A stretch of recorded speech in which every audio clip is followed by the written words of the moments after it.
Hi, John. Hey, Natalie. So Nice how to are see you? Yeah. you.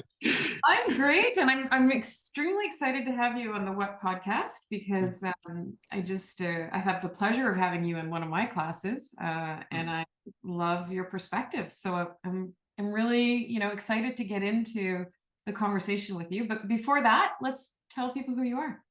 Okay, so my name is John Davidson. I work in the IT department of a very large global energy company. So in my IT department, there's 5,000 people or so. In my little part of the world, there are about 500. And and things are changing all the time. So when we were prepping, you said what brought me to coaching, and I think that recognition that I can do change better, we can all do change better, is one of the things that brought me to coaching, but also recognizing that I have as I discovered yesterday, about 12 years before I retire, I want to have a nice glide path towards that retirement as well. So both these things are really driving me coming to coaching. Okay, so first of all, I want to go so many places, but I'm going to start with you're in the UK, right? You're Yeah, based in the yeah, UK. And so your department, you said, is 500 of the 5,000 in yeah, the, yeah, uh, yeah, yeah. yeah, and you do have a very big role. So that makes me like super interested in what you notice about people and change management and how to get the best out of people. So tell me a little bit more about that, what drew you to coaching in terms of people management. Okay. So if I drill in a little bit more into my team's project management team. So within that team, I had until Monday of this week responsibility for all of our agile coaches, and it's another avenue we can go down. Um, but what brought me to coaching is realizing that leadership's a really unscalable profession. If you get your hands dirty in every single thing that you need to do, you're going to fail. and um, Mhm. and some leaders will try and do that. Other leaders will just bark the commands. Other leaders will state the intent that they want to achieve and let the teams figure it out. And I think I'm mostly in that camp. And over the years, I've realized that if you are there as a leader to let people work out their own problems and come to you and feel safe to come to you, then it takes longer, but actually you end up with a better result. And you end up with a more sustainable result. So, having learned that over the years, we've debated on email. What do we mean by coaching? What do we mean by all these terms? Um, then then I kind of recognize that there's a whole untapped world out there in how you can lead better and lead more scalably, and coaching is part of that answer. Yeah. So, like you mentioned, you're in a very large company, global, lots of Mm, people. And I noticed from our email exchanges that you do have a coaching culture that exists. You talked about mm, agile coaches. mm. What have you noticed since taking, this certification? What have you noticed is the difference between what coaching is right now in your culture versus maybe something that you've learned about coaching? Like is it in sync with what you've learned? Is there any um, gaps there? Um, so one of the things that I love about the course I'm doing, and I think we've spoken before, quickly about the process that I went through. So I actually looked at lots of coaching schools, and Coach Academy was the one that was furthest away from how I currently worked. So I thought if you're going to learn, then Yeah. then then learn something not quite at the opposite end, but learn something different. Because Oh, if you that's go if interesting. Yeah. So if you go to a coaching school that does what you already agree with, then why are you spending money, right? Because that's validation. I can get that much more cheaply than the coaching course. So so That's such a good point. I love it. what I'm really taking away from this is space, and Mhm. the thing that that is really valuable in coaching, what you teach, and your fellow teachers teach, is the value of space and silence, and actually exploring deeper and deeper and deeper. The thing I still struggle with on a daily basis when I try and naturalize my coaching, and Oh, there's a new I still word. have We I can still have add a that key. to the Urban Dictionary. I know, but I have my copyright on that term. Is that is that the when you do create that space, when you do kind of do more coaching, then so many more things pop up, and then that's where I think your current LinkedIn campaign about the difference between coaching and therapy, or coaching and consulting, or coaching and leading, or coaching and many other kind of human professions kind of comes in. So daily I find myself challenged in that space, and thinking, am I actually consulting here? Uh, but also, does it matter? So all of these things are coming up for me, which is fascinating. I say I love it. I know, despite being in India for a month, I still manage to log in late at night and do the course, because because Yeah. I find so much value in it. Yeah, it's really nice to see how engaged you are with the conversation, the material, Mm, your fellow classmates. mm, What I'm kind of like struck with is what you said at the end there, which is does it matter? And I'm super curious to dig into that, because I do believe that every conversation begins with an intention. So what is that intention, and an outcome? Like, what is the outcome we are expected to have at the end of the conversation? So when you say, does it matter what approach you take? Coaching, mentoring, consulting, advice. What what else can you say about that? I'm super curious. yeah. Let me find a spade and dig myself out of the hole. Um, so, uh, so uh, if I take, for example, the phrase, and it's not a phrase that you've explicitly said yourself, but it's a phrase that you see a lot in coaching material. Is that the coachee always has the answers. And to a certain extent that's true, but equally, coming from a project management profession, there's a big difference between knowing where you want to get to, the dream, if you like, and the actual reality. And Mhm. the difference between the dream and the reality is the how. And that bit, a lot of people don't know. So a lot of people might know where to get to, but they need some help, sometimes, with, well, what about this tool? What about that tool? I used your possibilities wheel yesterday. You'll be pleased to hear. Nice. um, uh, and bringing in that tool, I think, is where sometimes you can cross over into consultancy, and kind of say, look, the problem you have between the the thought process, the decision, the execution, is a well-trodden path. Many millions of people have done that, and you might not know how to do that, but actually there are some tools. So it's not you crossing over and taking over their lives. It's you introducing tools in a way, and kind of saying, no, this might help you. And it might be that it helps, might be that it doesn't. So that's kind of what I mean. I don't mean that all of a sudden you put on a therapy hat or you put on a consulting hat, but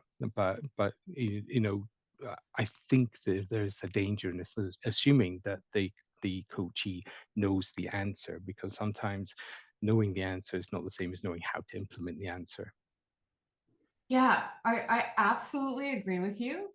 And what I want to kind of clarify in my, and not just for you, but like in my mind is Mm, so the work that I've done in organizations with leaders as a coach focuses on what I call the what, which is why this podcast is called What. yeah. So it's the idea that, the coach is not meant to be the expert offering expertise, which in my mind is mentorship or guidance, direction, whatever you want to call it. The coach is meant to discover the what is in the way of the person being able to move forward with their own expertise in their own domain of, whatever that is.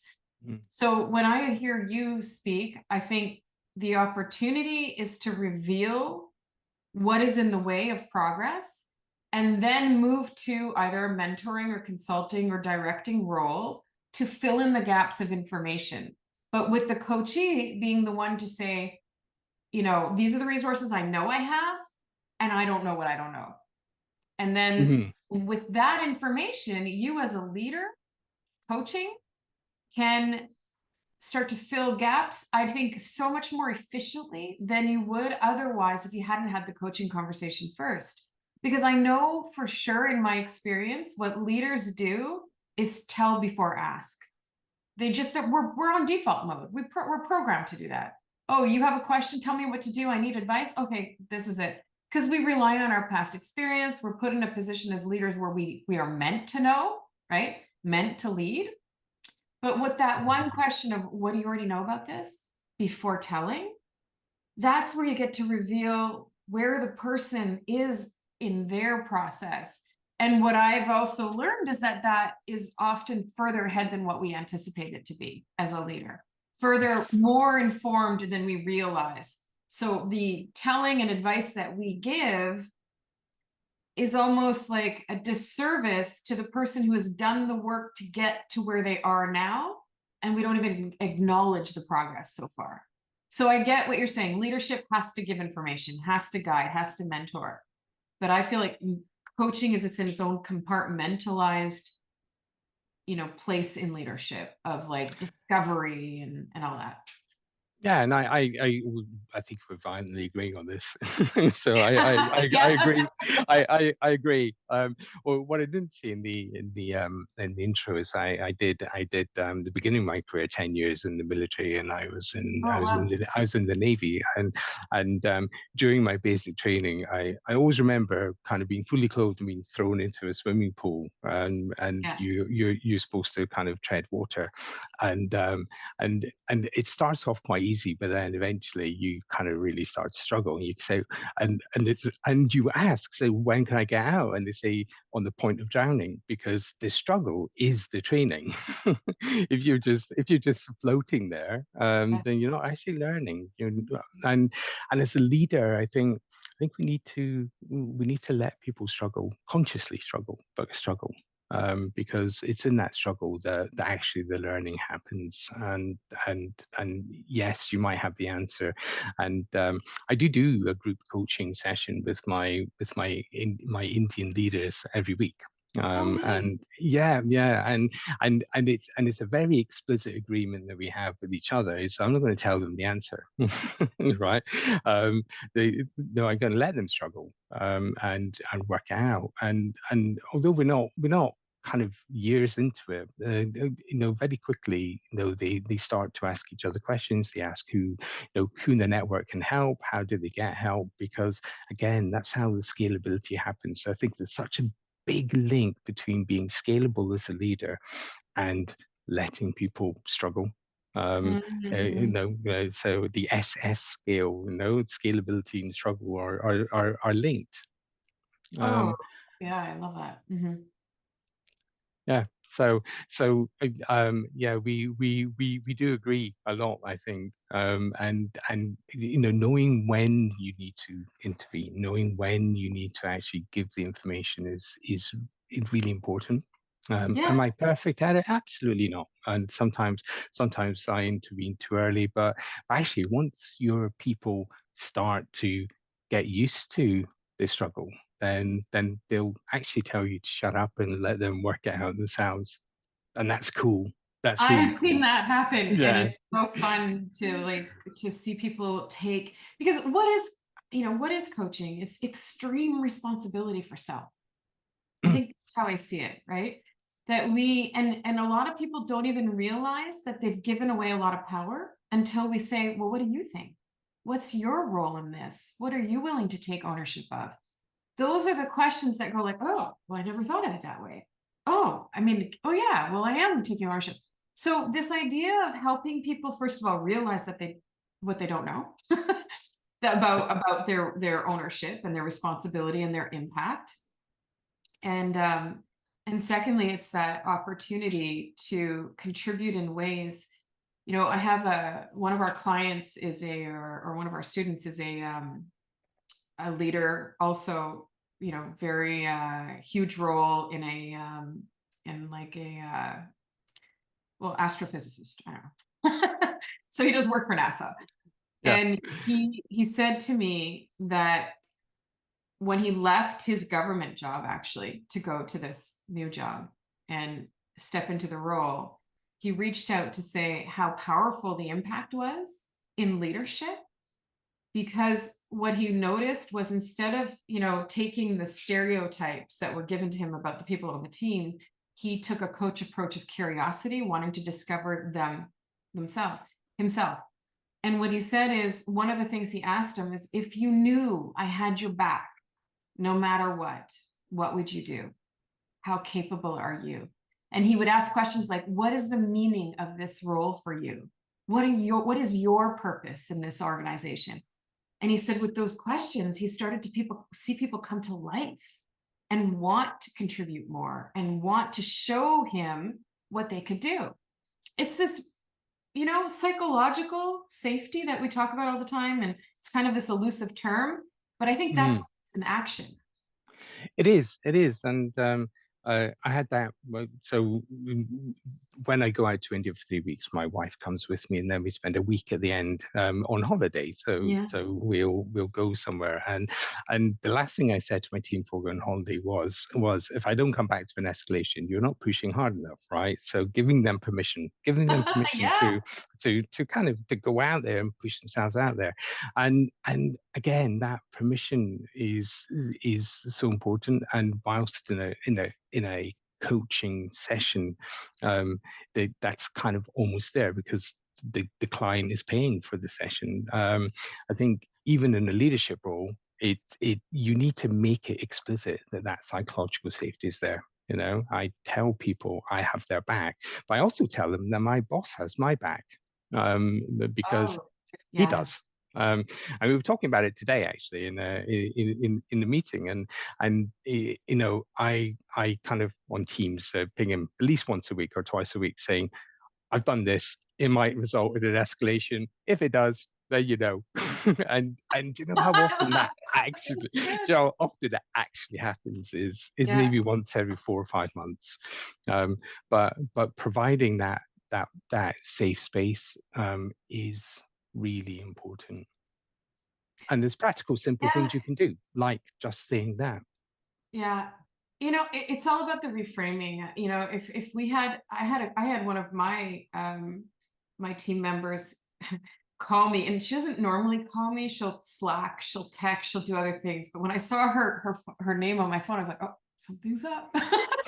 So I pick up the phone, and the very first thing she said was, I messed this up. And I was like, okay. And I actually felt a little bit of excitement. I was like, oh, we get to solve a problem. Like, we get to do something and learn. And I thought, imagine we all reframed problems like the way you did. Like, if I don't come back to an escalation, you're not pushing hard enough. I love that, because it's how we help people see their potential, what they're actually capable of. And that's what I love about coaching. And I think you said something else, which is really important, which is that your boss or director has your back. And that is the sign of a culture that is, willing to embrace a coach approach, like that safety, that psychological safety. And I wonder, I see a lot of I've actually done a lot of work in leadership with organizations and smaller teams within a bigger system. that Mm. kind of drown. They love the work and they want to adopt it, but it drowns when it's just the team and not the organization. So I think these efforts need a top-down approach, and they need to be embedded in the culture for them to survive and thrive. Yeah, they do. They do. And but every leader has the ability just to provide that bit of safety, Yeah. and it's like a flywheel. When you do a little bit, it gives you a little bit more, and then you use that and invest it wisely. And before you know it, you can actually create a team that solves its own problems. It's Yeah. good. Mm. Yeah. No, it's really cool. So I know that one of your sort of, I don't know, I'm gonna call it a little side passion because I don't know how much it takes up in your life, but we've had some, little back and forth on AI. And I'm super curious about, as an IT professional, what is your what are your thoughts on AI right now? Like, how is it going to be applied and used, and especially in leadership? I, I I have a real love-hate relationship with AI. And so uh, in my company, we use it a lot. We use it in trading. We use it to Okay. predict maintenance and those kind of things. And to a certain extent, where the surrounding environment which you're using AI is pretty static. Maintenance is driven by physics and mechanics and those kind of things. So you can model it pretty easily, right? You try modeling a person, and then you try modeling 10 people, 100 people, 1,000 people. So I think sometimes there's a feeling that AI can solve everything, but AI does hallucinate. And we have to remember that.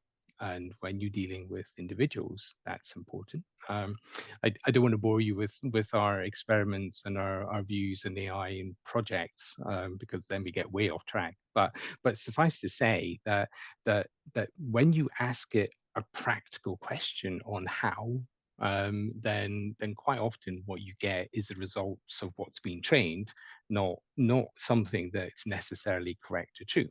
And that leads you to a natural conclusion that if you have to be an expert in the first place in order to interpret the results of the AI, then why are you using the AI in the first place? You know, Oh, you interesting. you you have to you have to know whether what you have in front of you as an answer is a hallucination or whether it's an Okay. accurate answer. And if even if it's an accurate answer, is it the right answer?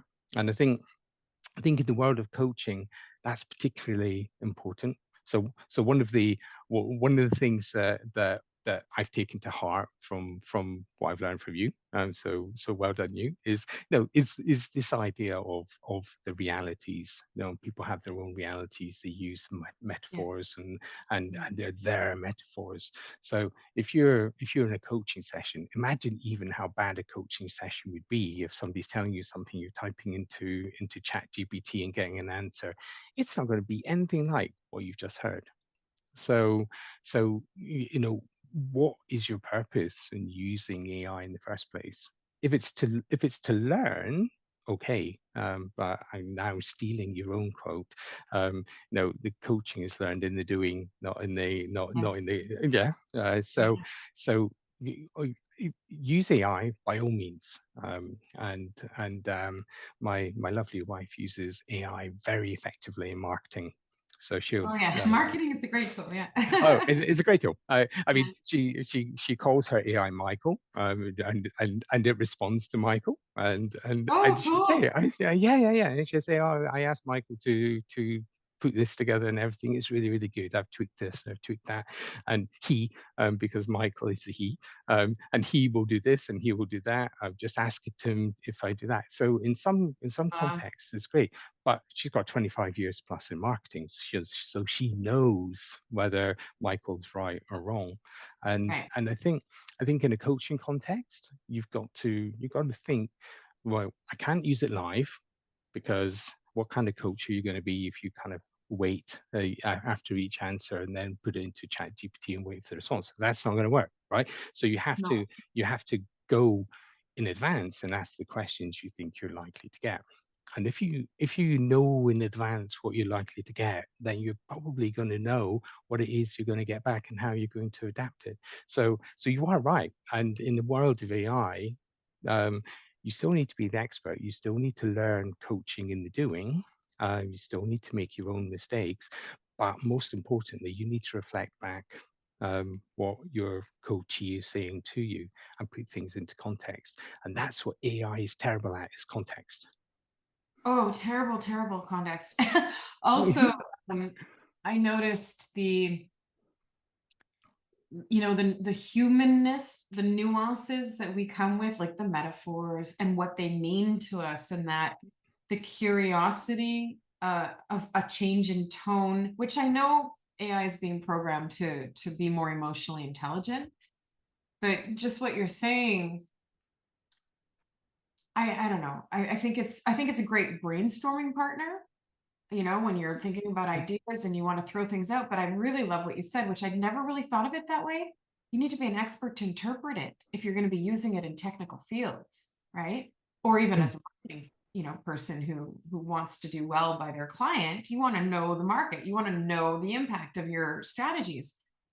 In coaching, I wonder, I think that there's a great place for AI in supporting coaches to deliver, maybe on, I don't know, development of progress reports, or, reflections on, progress, or because I mean, it's hard for me to go into the planning and project planning and strategy because we're not doing that for clients. They're doing it for themselves, right? So, like you said, maybe it's, I have a client who's in this field doing this. What are some really powerful open-ended questions that I could bring into a session? You could brainstorm with AI on that, I suppose. But I still don't, Yeah, yeah. yeah.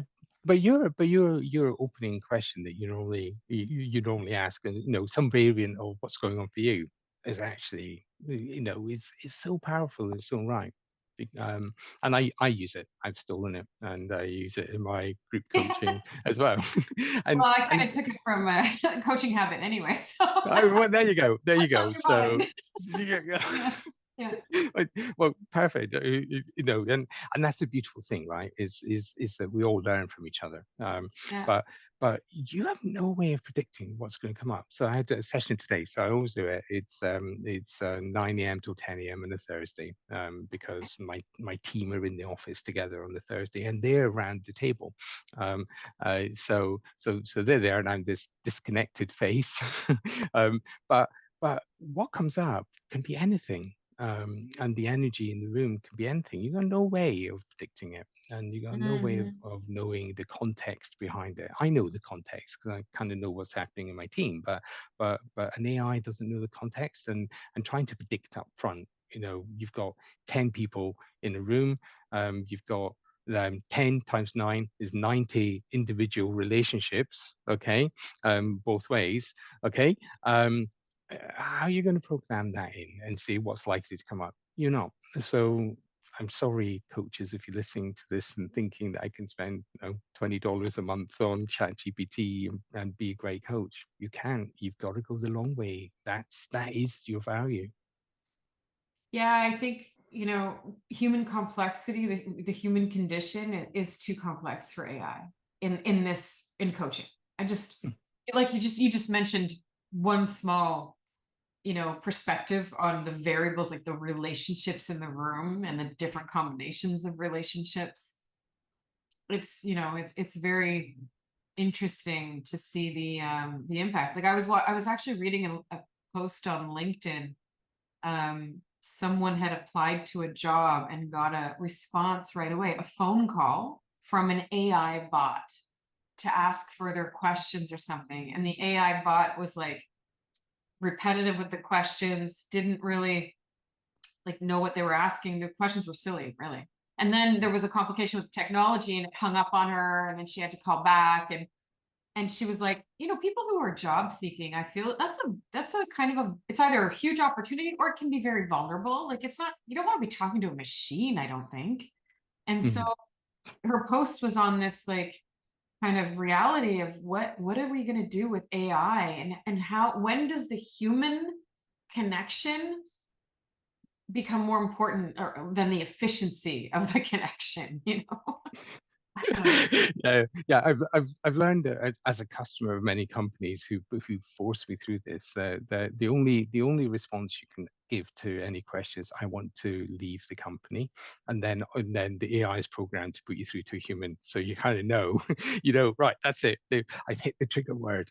so Oh, so so the more, so yeah, I know. So the more you okay, kind so of, next time I hit an AI bot, I'm gonna say I want to leave the service. I want to yeah, leave. yeah, yeah. I want to cancel my contract, right? And Like and then and then it'll pick up cancel contract, and before you know it, you'll be put a through to the, human on the yeah, line. Oh, to the interesting. churn team, or the customer win back team, as my previous employer used to call it. Yeah, That's a good tip. Thank you for that, John. you're welcome. You're I'm welcome. gonna use that one. Let me know if it works. Yeah. But like, so my favorite example of how AI, the limitations of AI is that there's an example, I don't know where I found it or read it somewhere online, but you put, let's say you put 20 t-shirts out on the grass to dry, and it takes, 4 hours for the t-shirts to dry in the sun. And then you say, if I put 200 t-shirts out in the sun to dry, how long will it take? Well, it multiplies Yeah. by 200, but flat t-shirts in the sun, they all take 4 hours to dry, no matter how many you put down. So it's that nuance of context, is what you said. I guess it's that being able to make the connection between the complexity of the context of what's happening. I don't think Mm. that AI is there yet. Will it ever get there? Probably, maybe, but not now. No, and not for a long time, and we are of a generation, and I don't mean specifically 5 years. I mean like 30 through to whatever. We're of a generation where that human contact is still so important, and having that, the AI trying to interpret what you're saying it's not going to happen in our Hmm. careers. So as coaches, um, I I think we're safe for for Yeah. for for a while. Yes, play with it. Yes, use it. Yes, use it to generate ideas. But don't forget that you're developing your own expertise as well, and Yeah. What I found really interesting, I'm doing a master's at Harvard, and I have had to work with like different professors through this AI generation of, AI becoming a bit of a research assistant, right? Mm, Although it has its limitations for sure. But like, I went from a professor who was like, absolutely no AI in my class. If you use it, you'll be basically expelled from the class, to a very different attitude now, which is more like, okay, well, if you're going to use it, let's look at how to reference it. Let's look at how to, citations with AI, and also, digging deeper than what it gives you. So there's this opening up of, and I know it is a very good tool. It will cut down on a lot of time for research. But again, the question of validity, the question of thoroughness, the question of, is this, like, I know there's some papers it references that don't exist anymore. I can't find them. So like, what's that about? I don't know. But yeah, so there's this openness coming to the world of research and education and mm. academia, but how to use it responsibly is, again, the same question. Yeah. Yeah, and I think we haven't seen so much of this yet, but we will in the future. Is again, when you cross from coaching to consulting, or coaching to therapy, or coaching to any other profession, there's the whole question of liabilities as well. Oh yeah. um, and Right. I think that needs to be unpacked. So I'm a slow follower in a lot of areas, because I want to see how things play out, and certainly in my company, although parts of my company are going full speed ahead, we've deliberately slowed down to see how these things happen. Because if you're using it, I promise we wouldn't talk too much about projects, but projects have risks, okay? And if you ask an AI what are the risks in this kind of project, you'll get a list, and it looks intuitively right, partly because it's written in good English, right? Probably better English than I would write it, right? um, but But not but with your charming accent. Oh, you're so sweet. but but is that the right list? It's the thing at the top of the list. The biggest risk is the thing at the bottom list, the smallest risk. And if you're doing that on behalf of a client, then all of a sudden, though they, you risk kind of presenting the irrelevant and leaving out the biggest kind of potential issues. So Mhm. I say I don't want Sam Altman or someone coming and knocking my door and saying stop denigrating AI, but be careful. In human interaction, the human is still very important. Totally agree. I know that the ICF is doing research. They call it the future of coaching, and they're doing some great like research and publications on like what does it Mm, look like to have AI. They've invested in a project called Amy, which is from what I understand, I haven't read enough into it, but from what I understand, it's a coach that goes into organizations that can multiply the number of people you can coach, really drastically reducing the cost. And at first I was asking myself, like, why is ICF investing in this kind of research? And I know the research, but this project. But now what I've come to understand is that they want to take part in setting the standards for coaching and AI. They want to be part of the solutioning around the ethical and obligations, the professional obligations of AI as a coaching partner, mm, using the competencies that have been developed from research and grounded practice to be able to embed those competencies in the AI approach to coaching. So I think it's actually really smart and interesting to be ahead of the game and ahead of the ball like that. But one of the biggest questions for AI in coaching is that security, like the confidentiality, right? yeah. And something you said made me think of a conversation I had a few months ago. And one of the issues that one of our teams is trying to solve is untraining AI. And so we all talk about the training of AI and those kind of things, but it's kind of saying, well, look, when a customer leaves, not because they went on the phone and said I want to leave, but when a contract ends and they actually leave, most contracts, particularly in Europe, will say you have to delete the data. So if you have to Oh, delete the data, then do you delete the training data? The answer is obviously yes, you have to.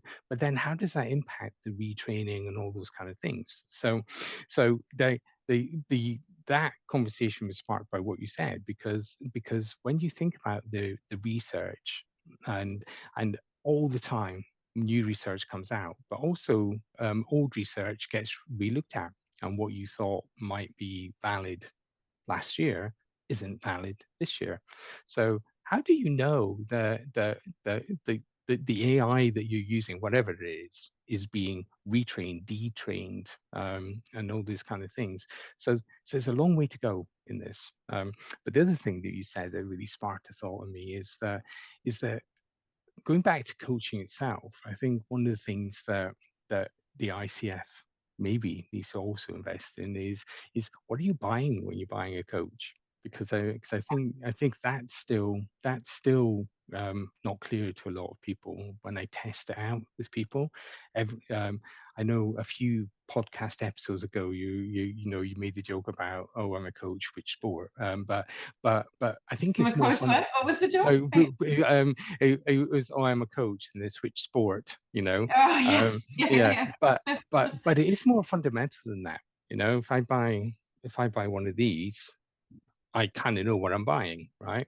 But yeah. but if I'm investing in a I love the coach, question, and I think it's actually yeah, I would like to answer too, because what I focus on,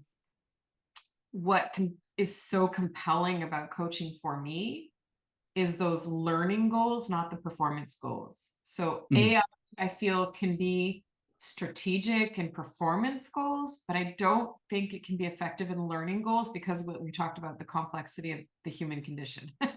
So that is, and so what then is the proposition for coaching? Right? What then is like we said, the package. I remember listening to like a sales podcast, and they said exactly what you were saying.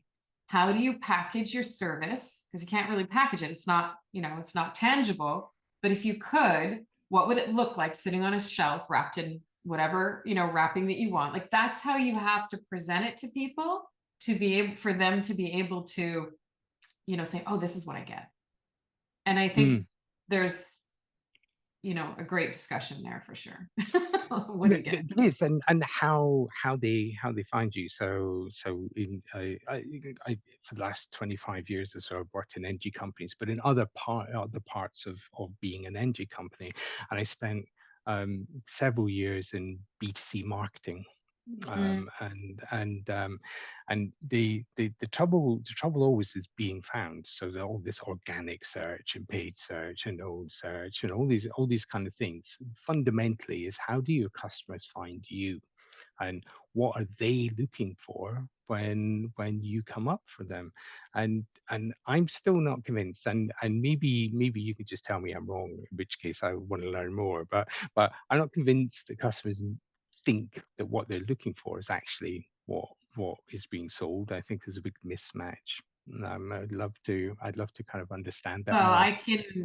I can confirm that 9 on 10 people who come into our programs in week 2, or I think it's week 2 or 3, where we talk about the difference between coaching and other helping professions, and they're all going, I didn't know that.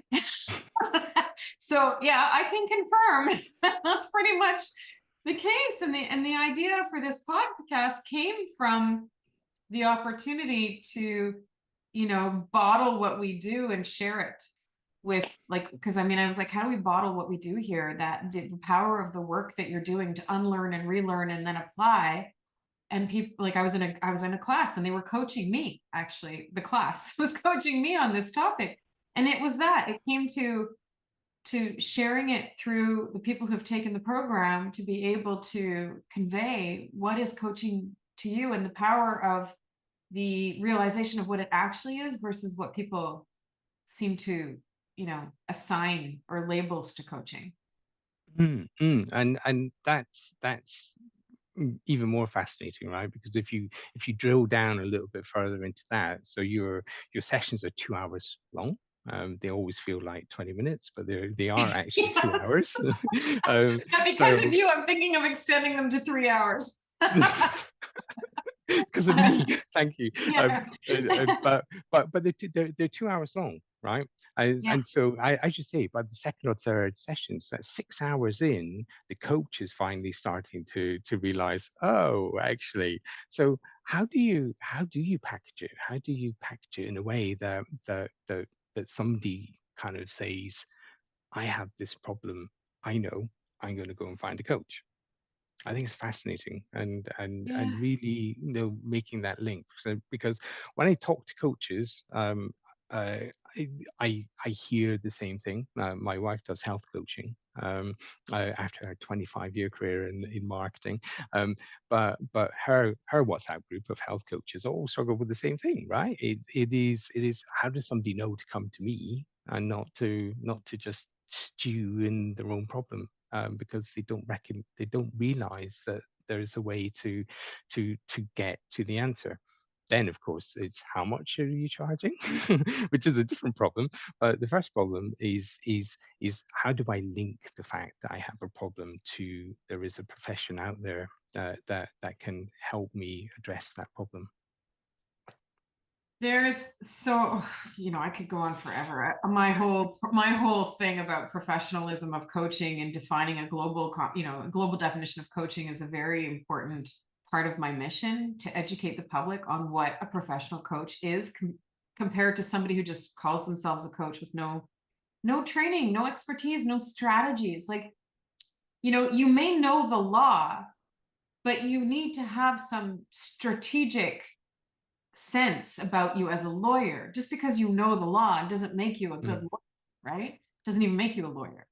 And I think that what I, just because you think you can speak to people doesn't mean that you strategically know how to speak to people in a way that creates discovery in others and mm, empowers them. And I have come to call coaching now this linguistic tool, because it is a linguistic tool that when I say it that way, I feel like people go, oh yeah, I need to learn that. That's a skill I want to know, as opposed to be a coach, right? Because that's Mm. too elusive. It's like, what is that?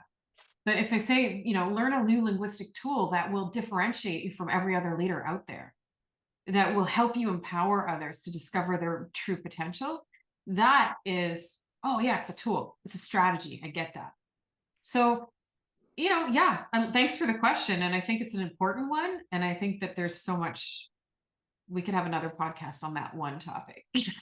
Yeah, yeah, yeah. I'd love to. I'd love to because I think that's that's the secret because so many budding coaches want to build a business, but unless you crack that problem, then you can't crack the other ones. The mechanics, the logistics, the marketing, the website, all those kind of things are practical, doable things. But getting that connection in there is really difficult. It's a big one. It's a big one. And it's like, it consumes, pretty much every day of my life because I'm so passionate about multiplying the impact of coaching. So Mm. it's this idea, and it's a great problem. I love, like, it excites me. It's one that I want to solve and I work every day to solve. And I have really smart people like you and everyone else in our community around us to solve it. But one thing I Yeah. am curious about, because I know that you've, graciously referred people to our community, and a referral is the greatest compliment we can get. And I'm curious to know, like, what is it about either coaching or our community or whatever you've experienced that has inspired you to refer people to this work? Oh yeah, that turned out to be more awkward than I thought because you very kindly gave me a referral gift which I returned. But but That was a first, by the way. I was like, okay. no, yeah. So I think I'm the first one to be adopted and the first one to return a referral gift. Yeah, yeah. But okay, so I said I looked at a lot of courses, and there are several ways in which you approach it that I think are particularly helpful. So one of them is weekly. So some courses I do 2 days a month, right? Or a weekend a month or whatever. And that's fine because you bring in an awful lot of knowledge, but binge learning is not very good because 20 minutes after you walk out you've forgotten it all. So doing the weekly courses was something that I was really kind of keen on doing. And for anyone listening to this, it's a good way to do it. Yeah, because you Mhm. learn a bit, you practice a bit, you learn a bit, you practice a bit, and not everything that you learn you use. And this is where the second thing is that your approach is very distinctive. And some coaching schools, and I looked in Europe, I looked in America, and I looked in Asia as well, because I can do all three time zones. Lucky me. Um, but but the way that the way that it's packaged and the way that you kind of go through that kind of whole person, if you like, the whole person Mm. approach is really powerful. Um, I, and I don't think that you designed a course for someone to come in and agree with everything that they hear and do, No. but you Yeah. designed it in such a way as to say, here is a coherent approach, and that's really valuable. Again, a lot of the companies I spoke to weren't like that. It was a bit kind of a bit like my room, just a bit of random books on the shelf, right? Which looks pretty, but is no it needs more coherence. So secondly, well done on that. Um, Thirdly, the faculty you've built is really good. And everyone, I think it was maybe the third week in the course where you weren't there, you had to do something, and somebody else came in. I thought, oh my god, what's going to happen? But actually, it was great. It was Kate. Well done, Kate. You're great. Seamless, isn't it? I Yeah. love my team. Yeah, yeah.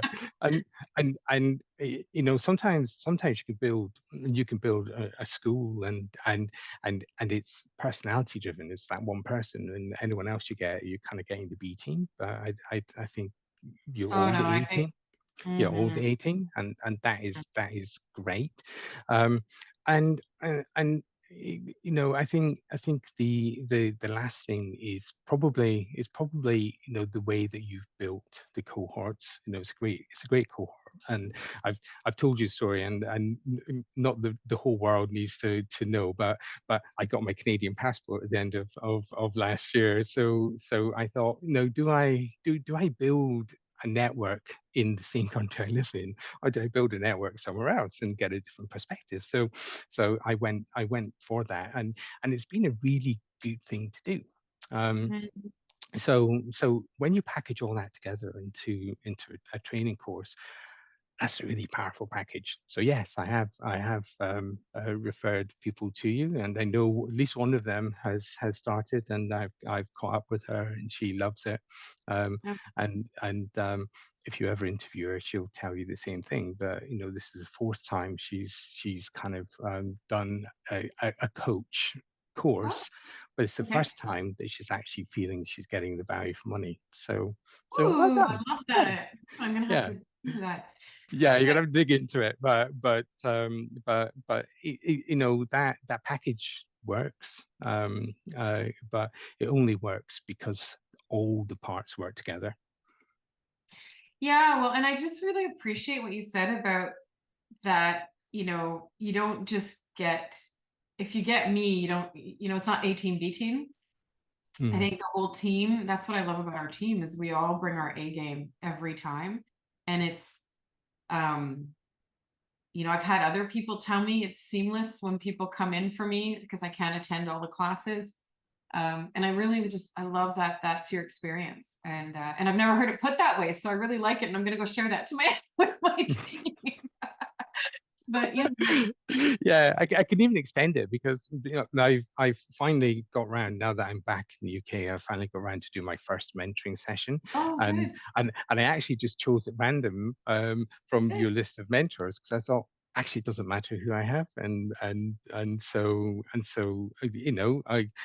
going to meet Sandra, Oh, and nice. I don't even need to worry about who Sandra, what she's like, because I Oh, know that she's if she's amazing. part of the team, which is going to be Mhm. amazing. Exactly. So I'd say I know how difficult it is to build a team. It's one of these things about being a leader, Yeah, right? I know how yeah. difficult it is to build a team. So I appreciate the effort that must have gone in behind the scenes to do that and to provide the seamless experience. Yeah, you're so right about that, and you are also somebody that, you've built this team of yours as well. And I can see just by talking to you what the appeal is of your leadership and how I'm sure, your team is responding to you. Like you said, every leader has an opportunity to affect a team, right? No matter what the culture is. And I think that, that's probably something you do incredibly well. Um, I really want to thank you. I don't even know what time it is. It feels like we just started, but I know that you do have a life Yeah, yeah, yeah. and you have, I, and it's I think mid-afternoon for you, so I'm sure you're right in the it's middle. mid-afternoon. I think technically we have 4 minutes left, but first of all, thank you for inviting me. But I'm going to turn the tables on you. What did you gain from today? Oh, you're such a good coach. I love it when my guests ask for permission to ask me a question. That's when I know they're well educated and they paid attention. Absolutely. Um, what did I gain? Oh my gosh, so much. First of all, the rich conversation, your perspectives. I think I have three aha moments I'm walking away from with from this conversation that just gets me excited to dig in deeper. And I just appreciate this time with you, getting to know you a bit better. And yeah, and I love that you are, what you said is really true. I often tell people, don't take my word for it. Go and try it. Do it. Experiment.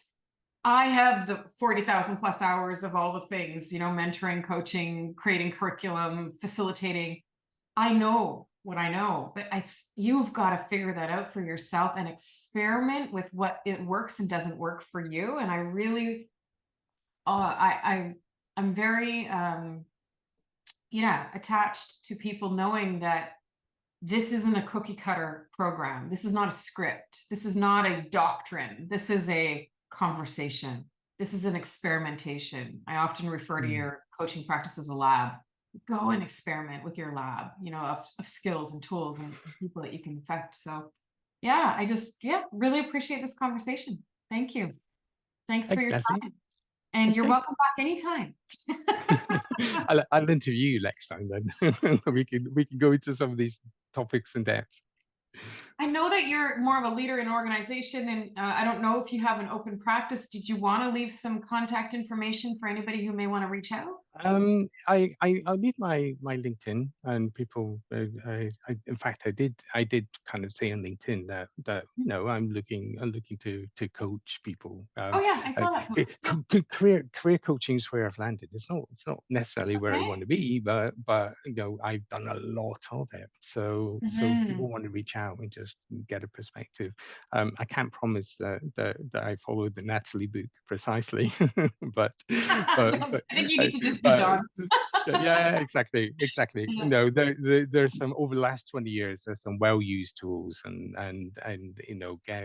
sometimes just being listened to and being heard in that safe space. So maybe we finish where we start, and that is the best thing about coaching is just slowing it down and producing Mm, that space to explore things, because mm, in your normal work life, your normal day life, you never get that opportunity.